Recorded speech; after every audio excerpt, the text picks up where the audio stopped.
if you're confirmed, you've got to make sure that you speak truth to power. And that means even if the truth is not the preferred narrative that somebody wants to hear. So let me just ask you, it should be a simple question. Do you deny that Joe Biden won the 2020 election? Senator, I'm not an election denier. Joe Biden was certified as the President of the United States. Election denial is something we cannot have. So I will take that as you do not deny that Joe Biden won the 2020 election. Yeah, I'm not. I think, let me just be clear. We have substantial work to do, and I've made it in improving our electoral processes. It's part of national security, and I feel strongly about that. One of the things that, again, this will come around perhaps to what's happening tomorrow night as well,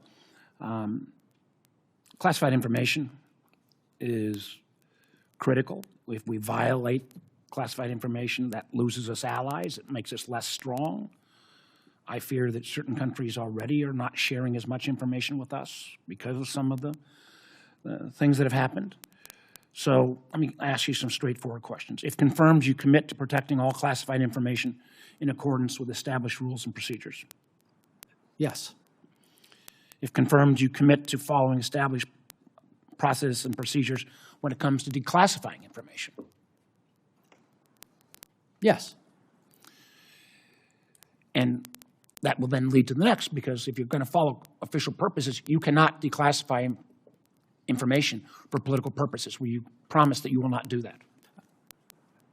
Senator, I promise that my declassification exercises will be consistent with the role, and I believe that there are a number of protections in place across the intelligence community to ensure that intelligence is not used for political purposes, and I intend to adhere to those. Well, that is, you know, in many ways, at least for me, that is the nub of this hearing. In preparing for this hearing, I have analyzed the procedures that are in place for declassification and other actions that you would take as the Director of National Intelligence.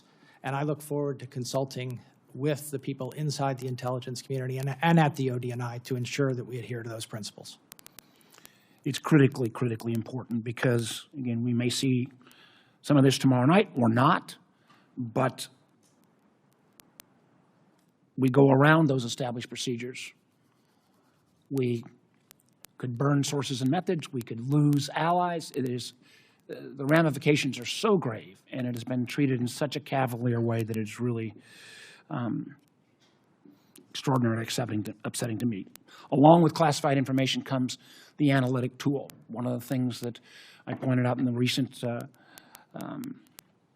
IC annual survey, the number of IC analysts that are concerned that their work may be threatened by politicization, or if you don't reach the right conclusion, that completely undermines the basis of what the intelligence community is set up with. So, if confirmed, you commit that the ODNI's decisions and analysis will remain free from political pressure and conspiracy theories. Yeah, Senator, the role is to ensure that you, the President in particular, the members of the Cabinet, receive the best possible intelligence product available, and I do commit to do that.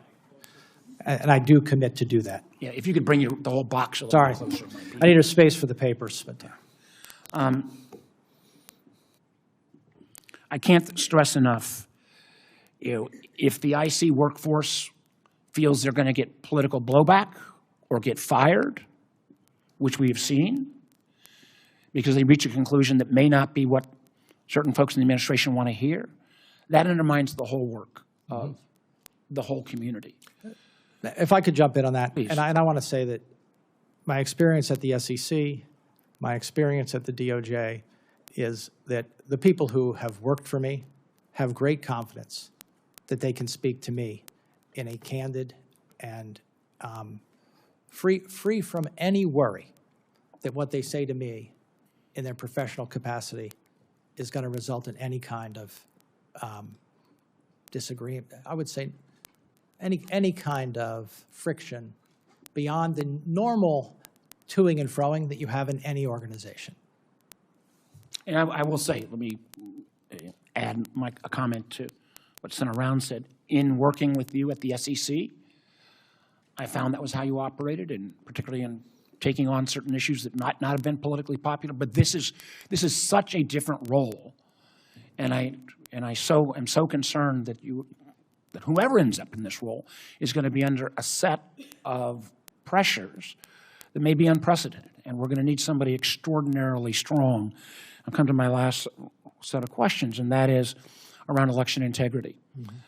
This job was set up to look at foreign interference in our elections. So it was more than stunning to me when the former director, Director Gabbard, showed up at a domestic, I believe, political interference activities in Fulton County. We're coming into election season. I want to make sure you are on the record. If confirmed, you will commit you will not interfere with or comment inappropriately on U.S. elections.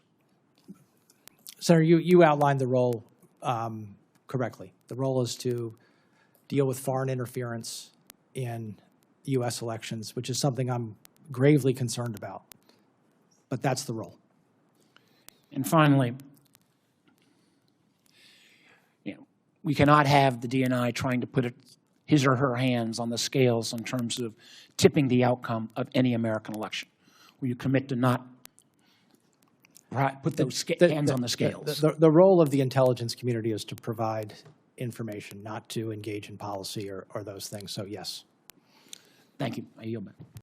Support journalism you trust. Support PBS News.